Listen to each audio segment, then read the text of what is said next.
The moment I heard my son's voice through the kitchen wall, something cold settled in my chest that had nothing to do with the November air seeping under the back door. My name is James. I am 67 years old.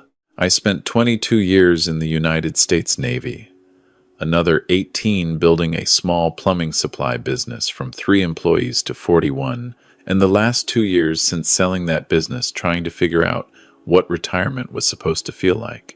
I had survived 2 deployments, a Category 4 hurricane that leveled half my warehouse, and the slow, grinding grief of losing my wife Eleanor to pancreatic cancer 4 years ago. I thought I knew what hard felt like. I thought nothing could knock me sideways anymore. I was wrong. I had stopped by my son's house that Tuesday afternoon to drop off a cordless drill I had borrowed 3 weeks earlier. Simple errand, 10 minutes at most. My son's truck was in the driveway, which surprised me. He was a regional sales manager for a pharmaceutical company and usually on the road until 6 or later. I rang the doorbell. No answer. I tried the handle, found it unlocked the way they always left it for me, and stepped into the entryway, setting the drill case down quietly so I wouldn't interrupt anything. That was when I heard him. His voice was coming from the den at the end of the hall, low and tight in the way it got when he was stressed about money. I had heard that tone a dozen times over the past year. The investment properties he and his wife had bought at the peak of the market, the refinancing that had not gone the way they planned, the second mortgage on their house that he had mentioned once and immediately tried to take back, as if he regretted saying it out loud. I did not call out. I should have. I have asked myself 1,000 times why I did not just clear my throat, announce myself, walk in with the drill and a smile, but something in that tightness in his voice made me go still instead. She already knows the timing, he said. She's been watching the weather windows for 2 weeks. A pause.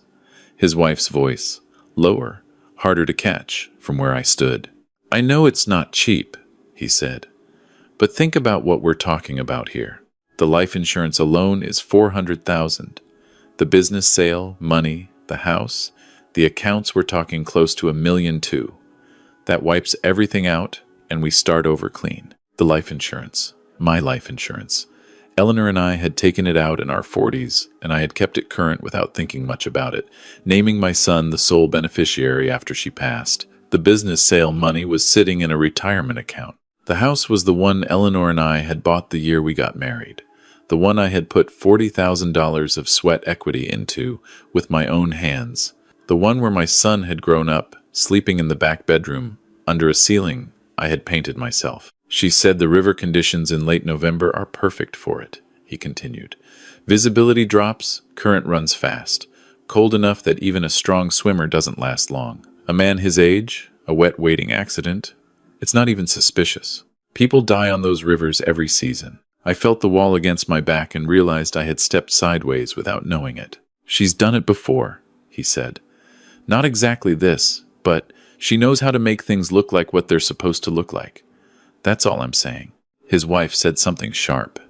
He lowered his voice further. I'm not saying I like it. I'm saying we're out of options. The bank doesn't care that we had bad timing. The foreclosure notice doesn't care. And Dad could live another 20 years. He ran a marathon last spring. He's not going anywhere on his own. I ran a half marathon.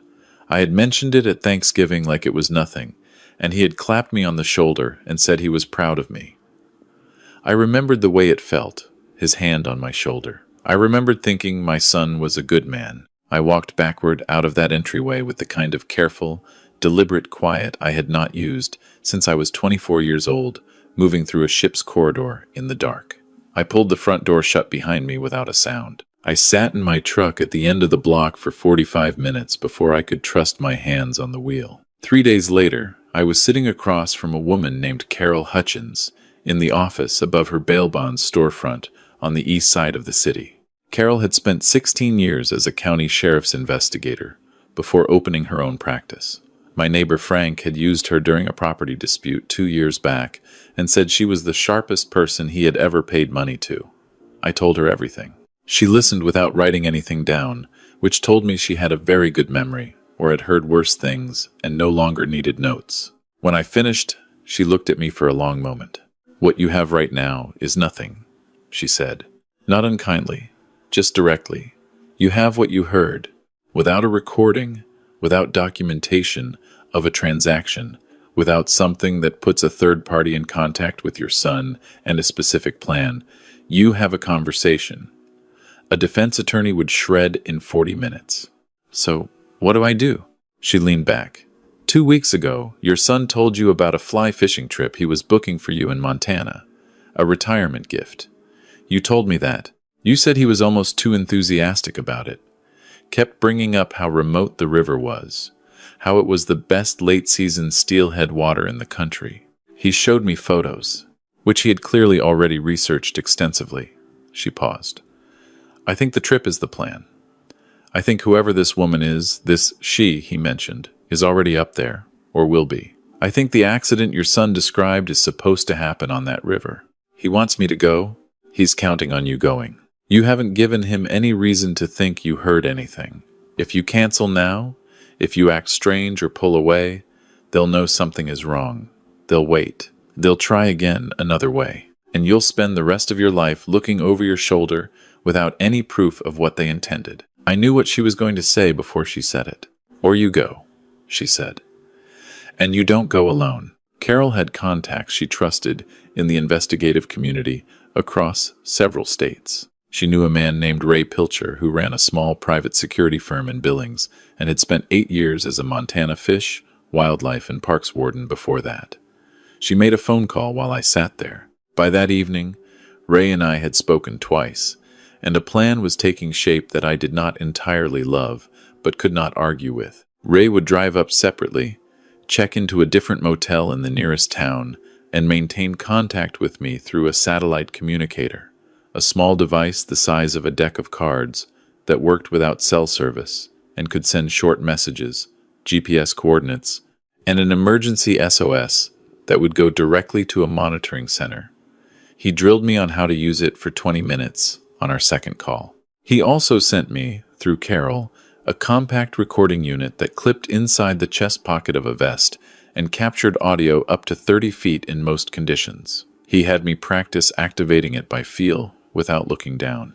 Before I left, I sat with my attorney, Gerald Park, for 2 hours and rewrote my estate documents from scratch.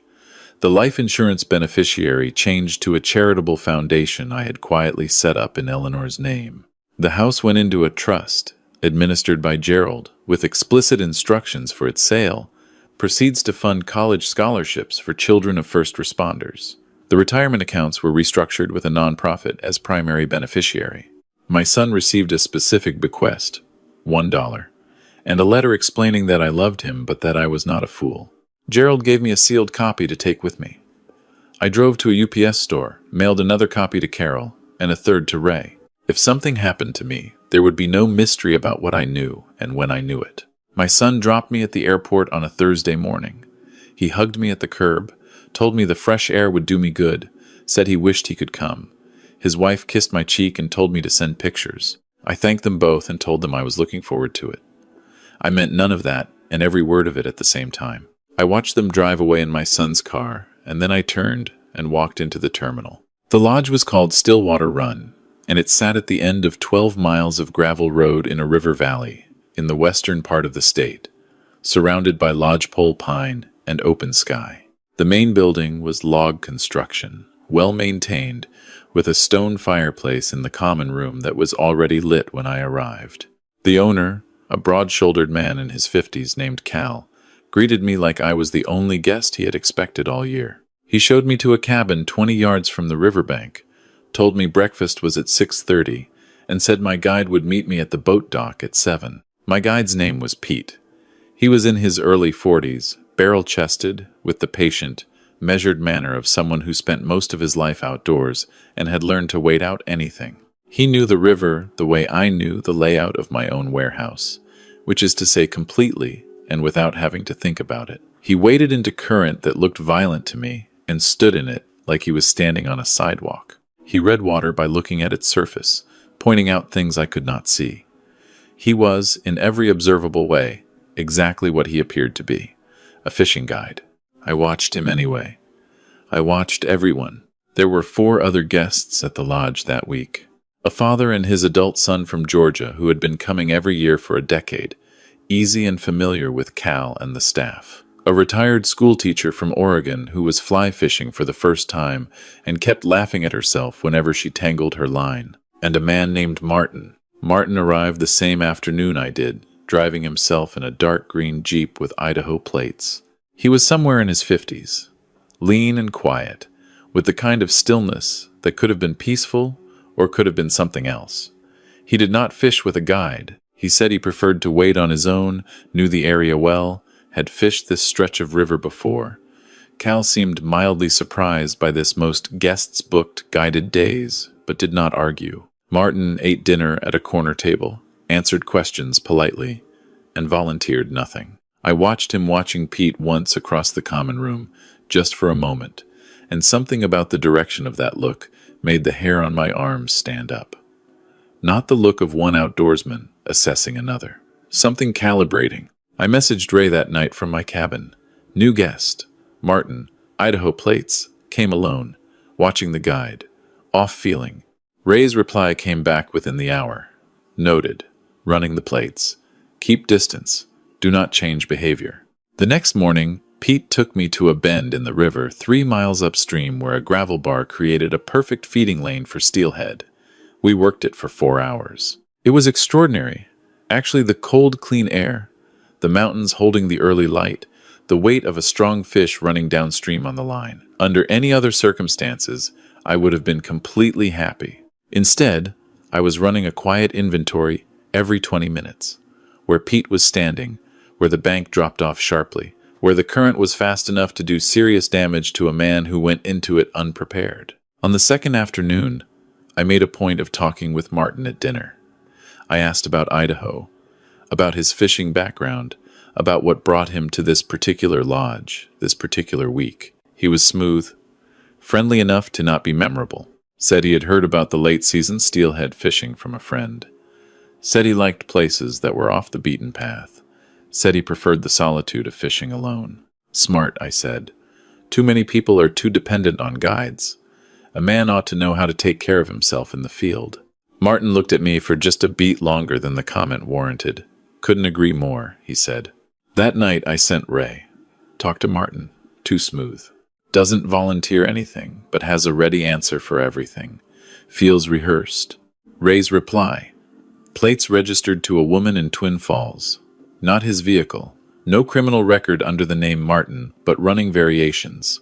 Stay close to Pete. Do not wade alone. On the third morning, Pete had a family matter that pulled him away until noon.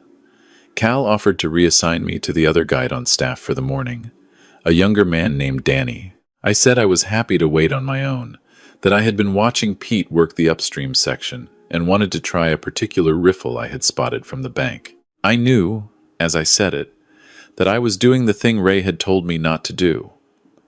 But I also knew that if Martin was going to move, he was going to move when I was alone, and I could not gather evidence of anything if I was never in position for it to happen. I sent Ray my coordinates before I left, and set the satellite communicator to transmit my location every 15 minutes automatically. I tucked the recording device into my vest, ran my thumb over the activation button twice to confirm it by feel, and walked down to the river. I waded upstream slowly, working the runs Pete had shown me, keeping my eyes on the water in front of me and listening to everything behind me. The river was loud in the canyon section, but opened up where I was standing, the sound dropping to a steady low rush. When I heard footsteps on the gravel bank, I did not turn right away. Martin's voice came from 10 feet behind me and slightly uphill. Nice morning for it. I turned, keeping my posture easy. He was standing on the bank in chest waders, rod in hand, looking up and down the river. It is, I said. Pete says this riffle turns on late morning when the light hits the other bank. Martin moved closer, stepping off the bank and into the shallows. The gravel was loose at that edge, and I watched him find his footing. He was comfortable in the water, more comfortable than most recreational fishermen. We fished in parallel for a while, maybe 20 minutes, and the conversation was light. His technique was good, better than it should have been for someone who claimed to be an occasional hobbyist. His casts were efficient, and his line management was clean. The kind of thing you got from repetition over years, not from occasional trips. "You seem like you've spent some serious time on the water," I said. "Some," he said. "What do you do for work when you're not out here?" "Consulting," he said. He paused. "Problem solving, mostly. Someone has a situation that needs handling. They call me." "What kind of situations?" He looked at me.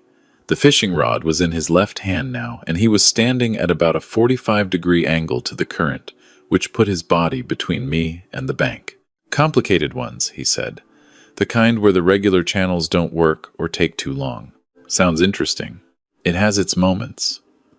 He took 2 steps toward me, slow and natural-looking, as if he was simply repositioning for a cast. The current between us and the far bank was fast and deep. "You're not a bad fisherman for someone who said he'd never done this before." I had not told Martin I had never fly-fished before. I had told Cal that, on the first afternoon, during check-in, Cal could have mentioned it, or Martin had spoken to someone who had access to my registration information. "I've been watching Pete," I said. "Good teacher." "Pete's a good guy," Martin said. "Genuine. Some people in service industries put on a face, but Pete is exactly what he looks like." He paused again. "You know what I've always respected about people like Pete? They're predictable. You know exactly where they're going to be and when. Makes everything simpler." The recording device was running. I had activated it when I left the cabin that morning, and it had been on for 2 hours. "Martin," I said, "let me be straightforward with you." His expression did not change, but something shifted in his posture. The rod moved slightly to a more neutral position. "My son paid you to come here," I said. "I don't know what he told you about me, but whatever you were paid, it came from a man who is 3 months from a foreclosure notice and cannot afford to follow through. The money he promised you doesn't exist in any form he can actually access.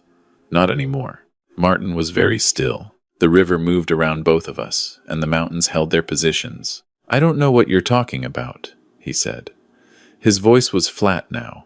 The friendly texture was completely gone. "My son contacted someone in the past 4 weeks about arranging an accident on a river in Montana for an older man who would be there alone," I said. He described the conditions, the cold water, the current, the isolation. He used the words, "wet waiting accident." Those are very specific words. Martin looked at the water, then at me, then at the far bank. "That's an interesting story," he said. "He paid you half up front," I said. "I'm guessing the other half was on delivery, which means you came up here on the expectation of a significant payout, and you're not going to get it." "The accounts that money was coming from were restructured by my attorney 11 days ago. There is nothing to inherit. The life insurance named him as beneficiary past tense. Whatever he told you about what this was worth, the number was a lie." "You don't know anything about any payment," he said. "I know what I heard my son say through his kitchen wall 3 weeks ago. I know he said 400,000 in life insurance and 1.2 million total. I know he said you or someone in your position had done this before, that you knew how to make things look the right way." I watched his face. "I also know that everything you've said to me in the last 40 minutes has been recorded." He moved fast. I had expected it, and I was already moving, but he was faster than I had given him credit for, and the water was working against both of us. He grabbed for my vest, trying to pull me toward the deep channel, and I drove my elbow into his arm and stepped hard downstream, letting the current help me instead of fighting it, something Pete had demonstrated twice, and I had filed away without knowing why. Martin went forward when I stepped back, lost his footing on the submerged gravel, and then the current took him sideways, and he was fighting to stand up instead of fighting me. I waited hard for the bank. My waders filled with cold water above the waist before I found purchase on the gravel shelf and hauled myself out. I activated the SOS on the satellite communicator with my thumb while I was still dragging myself up the bank. My legs were shaking from the cold and from adrenaline and from something older and heavier that I did not have a name for. Martin found the shallows 40 feet downstream and crawled out cursing. He was not going anywhere fast. Hypothermia works quickly on a man who has gone fully into November water in Montana, and he had gone in much deeper than I had. Ray arrived from the direction of the Lodge Road in Cal's truck 22 minutes later, with Cal and Danny and a rifle, in a soft case that Ray handled like he had been carrying rifles his entire adult life. Ray had been parked 2 miles down the road since I sent him my morning coordinates, close enough to respond but far enough that his presence would not change Martin's behavior. That had been the plan. I had not entirely believed it until the moment the truck came over the rise. The Lincoln County Sheriff's deputies arrived an hour and 40 minutes after that. Martin was wrapped in blankets in the common room with a deputy on either side of him. He had stopped talking entirely, which his attorney would later tell a judge was the smartest thing he had done all week. The recording from my vest captured 6 minutes of conversation on the river, including his statement about consulting work and problem-solving situations that needed handling, and his inability to explain what he did not know about any payment when I put the payment to him directly. The FBI field office in Missoula sent 2 agents the following morning. They had already been on a plane before sunrise, because the communications my son had used to contact Martin had left a trail through a third-party intermediary that the Bureau had been watching for 18 months in connection with a separate investigation. My son had not found a careful professional. He had found someone whose phone was already being monitored. My son and his wife were arrested at their house on a Thursday afternoon, 10 days after I had flown to Montana.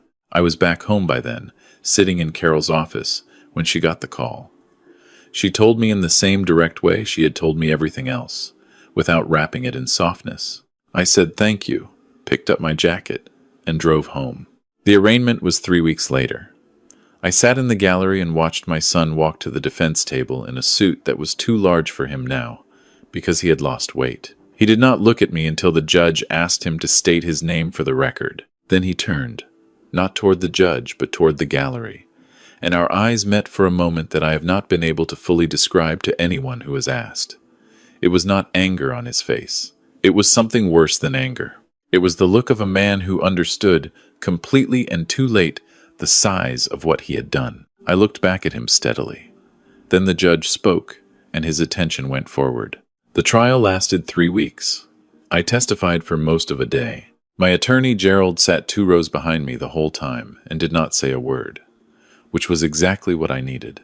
I told the jury what I had heard in the entryway, what I had seen on my son's face when he came home from work and found me sitting at his kitchen table the week before I went to Montana. I had manufactured a reason to be there, a question about a bill, to observe whether his behavior toward me had changed.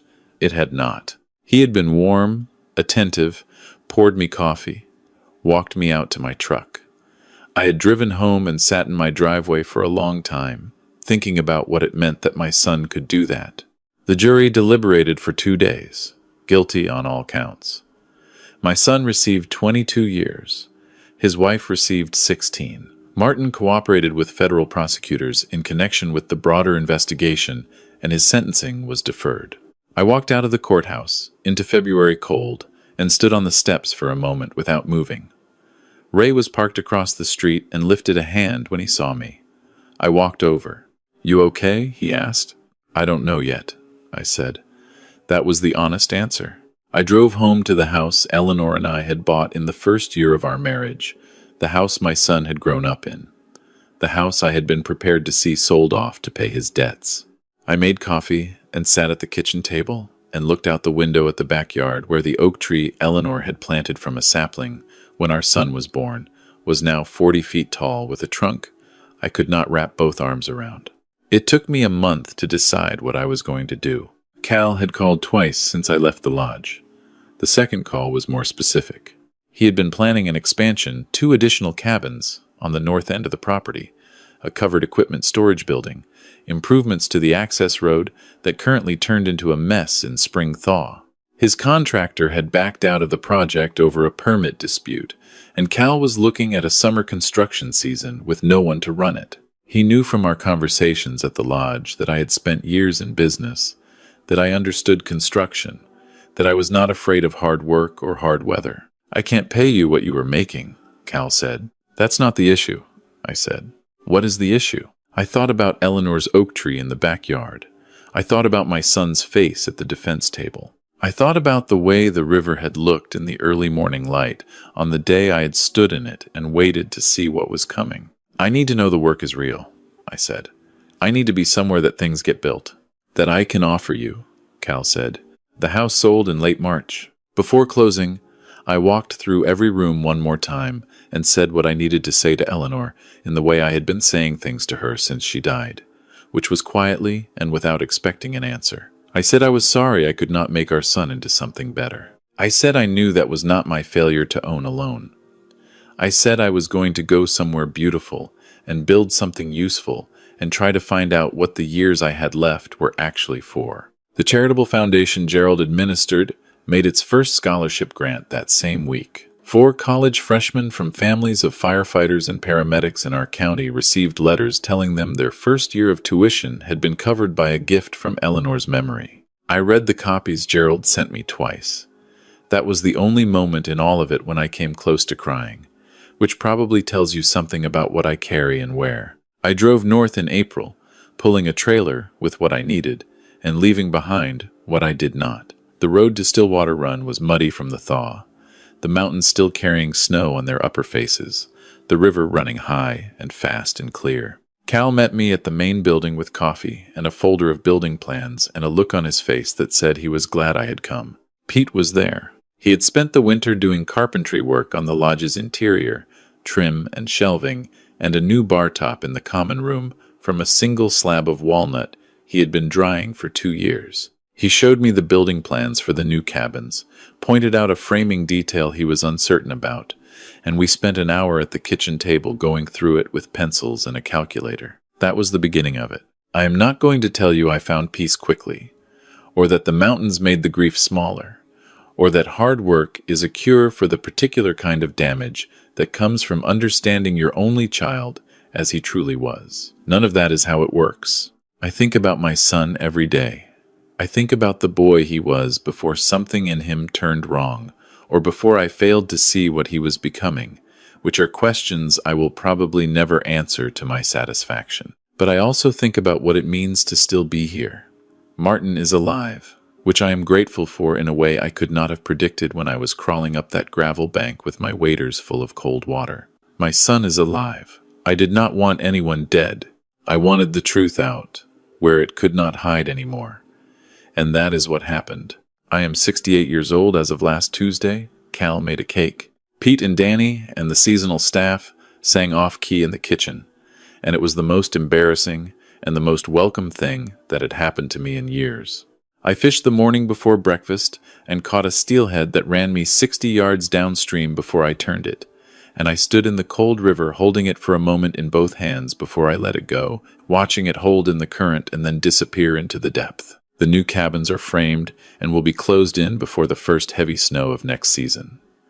The access road is graded and graveled, and Cal can now bring guests in after a week of rain without apology. I have started on plans for a small equipment barn that will double as a winter workshop, and that I am building partly from materials salvaged from a collapsed outbuilding on the property's north edge, because I was raised not to waste good timber. My son tried to turn my death into a transaction. He calculated the number carefully, decided I was worth more gone than present, and set something in motion that he did not understand he could not control. What he did not calculate was that I had spent my life moving through hard things without stopping. What he did not calculate was Eleanor, who raised me to be stubborn about the right things in the way that people who have lived through real difficulty learn to be. What he did not calculate was that a man who has stood in front of a fire, and a man who has stood in the deck of a ship in bad weather, and a man who has run a business through a recession is not a man who lies down when the current runs. Here hard. I wake up here most mornings before Cal's alarm clock goes off, and I walk down to the river while the light is still flat and gray, and I stand on the bank and listen to the water move. There are mornings when the pain is fresh and specific, and I let myself feel it fully, because I learned from Eleanor that what you don't feel will find another way out. And then I go in for breakfast, and I start the day's work, and I build something that was not there before. That is what I have. A river. Work that uses my hands. A table where I am known and welcome. A life my son tried to take, which I am living with the particular attention of someone who understands what it means that it almost wasn't. My name is James Reed. I am 68 years old. My son hired a man to drown me in a Montana river for my retirement account. I am still here. Every morning I am still here is a decision to keep building. That is the whole story, and every word of it is mine.